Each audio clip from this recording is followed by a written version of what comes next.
Partners in Crime, Chapter 3, Wise. Rook frowned as he heard a roar coming from the opposite side of the market. Screaming followed quickly. He turned to the balloon-like being he'd been talking to. "Thank you for your assistance." With that, he raced off, his proto-tool at the ready. He found a full-on battle in progress. A being he only recognized as Jen due to the green eyes and Omnitrix symbol on her chest. She was tall, red, and shooting water from her hands. There was a beast attacking her. It was white and red, larger than her, and by the time Rook managed to push through the crowd watching the fight, had pinned her. He aimed and fired a line, tying the mouth of the creature shut. Jen kicked it hard, sending it flying off of her. It scrambled at its mouth and roared, ripping apart the line. Jen leapt back to her feet, readying to fight the creature again. Instead of lunging at her, it decided to take exception to Rook, and went after him instead. She caught it by the tail and swung hard. They squared up beside each other. Water Hazard smiled slightly. Not bad for a rookie. But the beast didn't lunge again. Instead, it hissed out a breath, and yellow mist flooded the area. The Omnitrix timed out, and Jen coughed, waving her hand in front of her face. It smelled pretty nasty, but it cleared quickly. Rook frowned. "What was that?" Jen shook her head. "Not sure, but I'd say it's likely our big bad sent it after me." Rook's frown deepened. She shook her head. "We should see if we can't find out where it went." But that came up as a dead end. Rook nodded slightly. "I have some good news for you. While you were exploring, I found a lead on our big bad." Jen smiled slightly as Rook led the way off into a side tunnel. The gas house was a bar full of poisonous gas, but Jen transformed into Stardust, her anodite form, and captured the gas easily in a ball of mana. "Lovely place, nice atmosphere." She grinned, dangling a helmet in front of the psionic being they were after. She and Rook had him cornered behind the bar. She grinned wickedly. "So, who's behind the shakedowns?"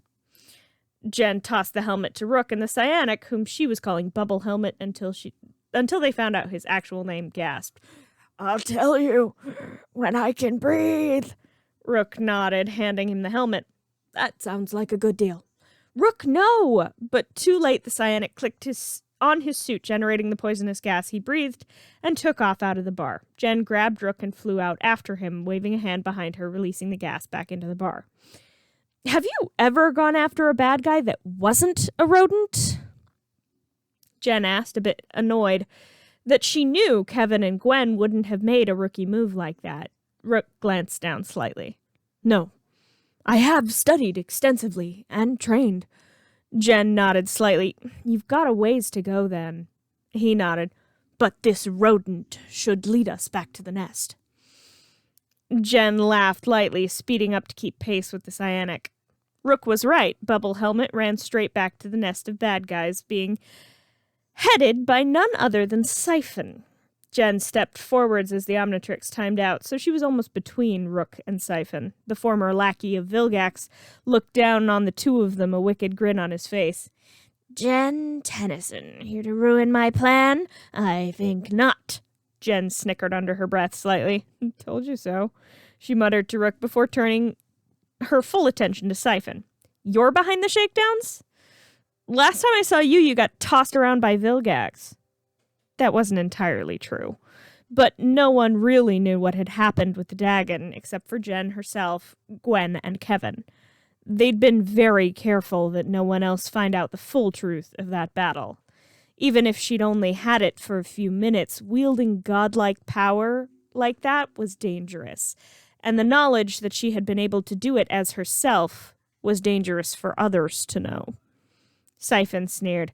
"You must have wondered what happened to me." Jen shook her head. "Not really. I honestly kind of forgot all about you." Siphon glared. "Of course. You still think of me as a lackey. It is with the greatest pleasure that I say, get them, boys!" Jen and Rook dove behind opposite bombs out of the laser fire. Jen rolled into an open train compartment as Rook returned fire on the minions. She transformed into Armadillo and began tossing around the lackeys until Siphon decided he'd had enough of their incompetence. The two of them came crashing down in a thankfully empty square in Undertown. But whatever the beam Siphon had shot her with it was making the nerves in her arm go crazy, setting it off like a jackhammer.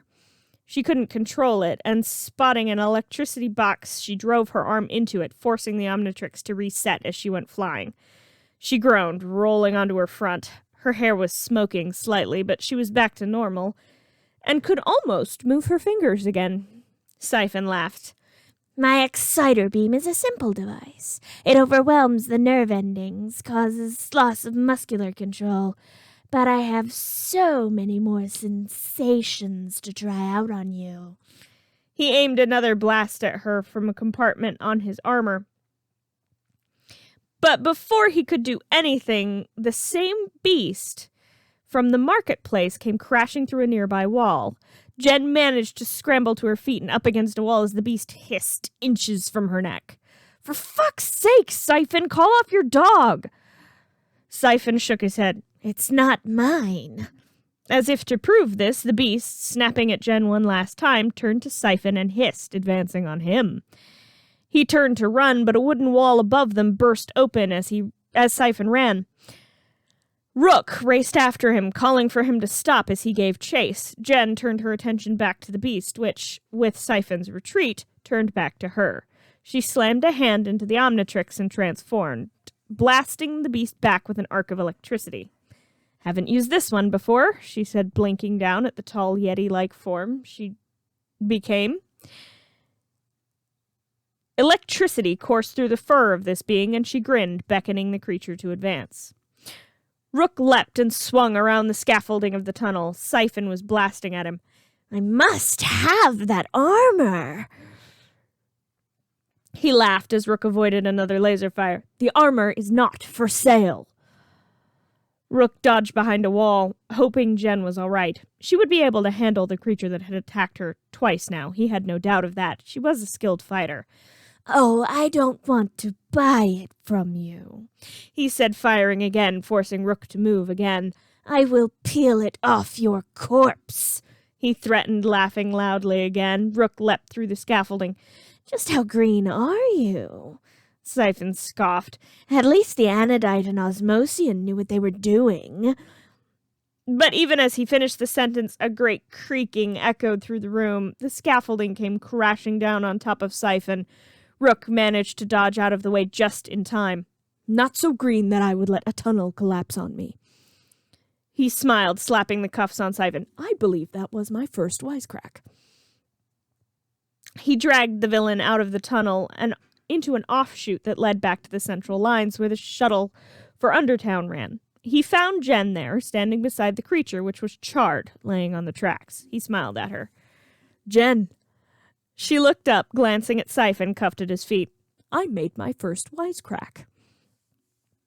She laughed, but it quickly turned into a cough as the creature breathed out another cloud of foul-smelling yellow mist.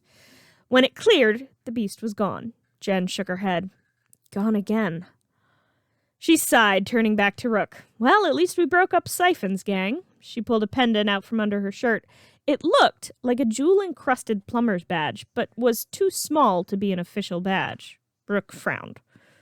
What is that? Jen tapped the side. It's my comm unit. It was a gift from an ex. Since I'm not actually a plumber agent, I didn't have one. It's been exceedingly helpful. She held up a hand and called into the base. Within 10 minutes, a full plumber team arrived, helping Rook and Jen gather up the members of Siphon's gang.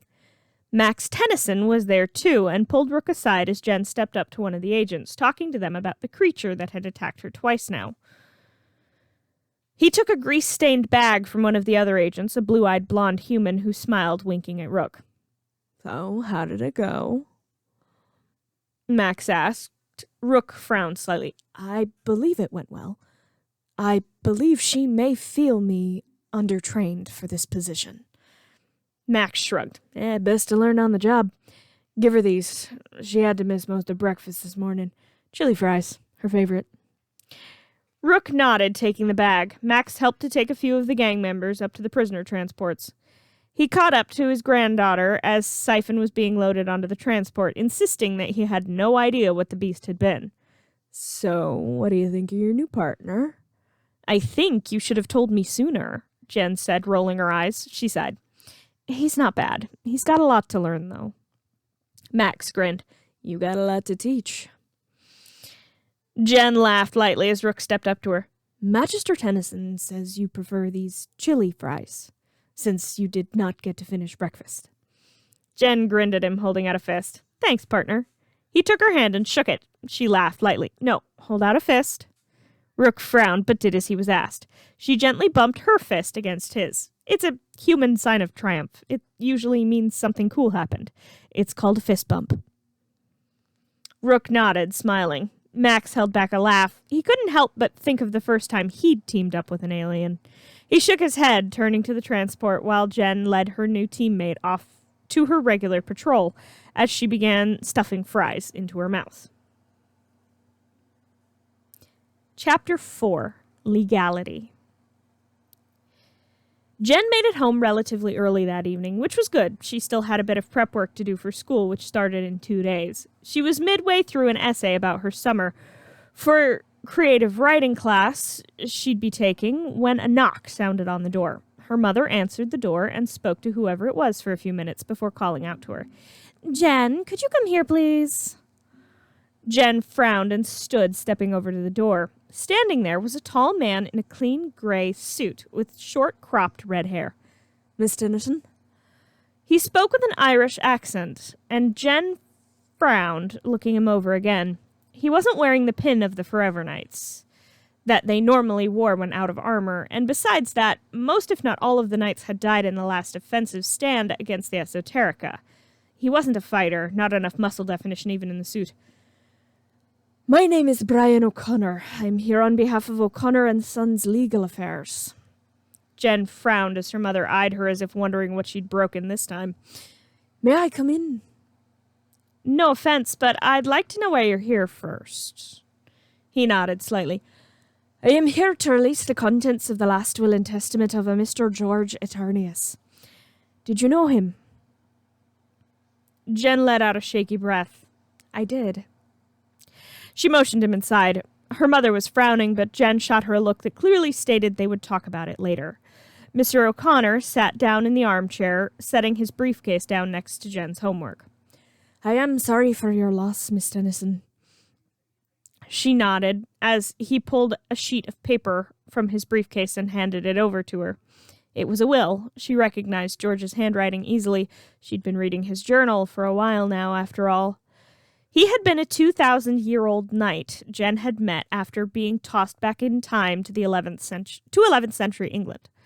Until about a month ago, they had been convinced that he was immortal, but the Dagon had proved that all things ended when it had reduced her friend to dust. Jen had sort of thought that was the end of it. It had never occurred to her that he had actually written a will, let alone included her in it, though they had joked about it. Mr. O'Connor was talking again. As you can see, he left you everything, since he had no family. This includes, but isn't limited to, 2 separate properties, one here in Bellwood and one in England. He handed her 2 deeds, one for the farmhouse that sat an hour or so outside of Bellwood, and one for a manor house in England. All personal effects therein have also passed to you. He has also left you a substantial amount of money. He passed over another paper, and Jen blinked at the amount of zeros on the page. Mr. O'Connor nodded. Apparently, he was a very good investor. Jen nodded. He was never one to bet against. She said, setting down the page. There is also a small collection of artwork, currently on loan to the British Museum. It mainly consists of medieval armor and weaponry. Jen nodded. The museum can keep that. I think he'd have wanted it that way. Mr. O'Connor nodded, making a note in a small book he'd brought with him. The final items are a small vineyard in Italy. He didn't run it personally, but he did own it. Ownership is now passed to you, but since you're only 16, your parents will serve as owners until you turn 18. He glanced at Sandra, who glanced at Jen. You say he didn't run it? Mr. O'Connor nodded. A family in Italy runs it. Has for generations. Jen nodded. Then let them keep running it. Nothing has to change. Sandra nodded. She's right. Mr. O'Connor nodded, making another note in his little book. The last item is a lilac farm in France. Again, family run, just owned by Mr. Eternius. Jen nodded. Same deal then. He marked down another note in his book. Very well. I will need you and your mother to sign a few papers for me, and we can all move on. They spent the next 20 minutes signing papers. Sandra insisted on calling Frank, Gwen's father, a lawyer himself, to come make sure everything was in order. But soon enough, everything was finalized and signed. Mr. O'Connor nodded and shook hands, again offering his condolences for Jen's loss and taking his leave. Sandra turned to her daughter. Who was George? Jen sighed. Remember when I came home in a medieval gown when I was gone for 6 months, but here it was only 2 hours? Sandra nodded. Frank looked slightly confused, but most things about his niece confused him. Well, during those 6 months, I was in 11th century England, and I met a knight, Sir George. He took care of me, made sure I had what I needed, trained me with swords and daggers. He became a lot like a dad to me, and he was, I would say immortal, but that's not really true. Ageless, I guess? I have no idea why. But he died last month. She sniffled, and her mother pulled her into a hug. Do you need anything, sweetie? Jen shook her head. No, I think I'm going to go for a drive. She slipped out of her mother's arms and into the garage before anyone could say anything. She took off on her motorcycle and drove out of town to the small farmhouse that she now owned. According to Mr. O'Connor, George had been paying someone to come care for the horses, which seemed to be true as she hopped the fence into the paddock. The young mare she'd ridden last time she was here trotted up to her. It was only then that she noticed the tears streaming down her face. The horse nudged her head against Jen, who gently petted her. It was difficult to explain to others just who George had been. But he had been there for her when she had no one, and no guarantee that she would even be able to go home. The reminder that he was gone was like a knife in the back. His horse, a larger male, came up to her, and she petted him as well. She stayed out there with the horses for some time, formulating an idea. Stepping back over to the house, Jen spun the dial on the Omnitrix to Stardust and summoned Charmcaster's old magic book, the one Gwen had taken from her when they were children.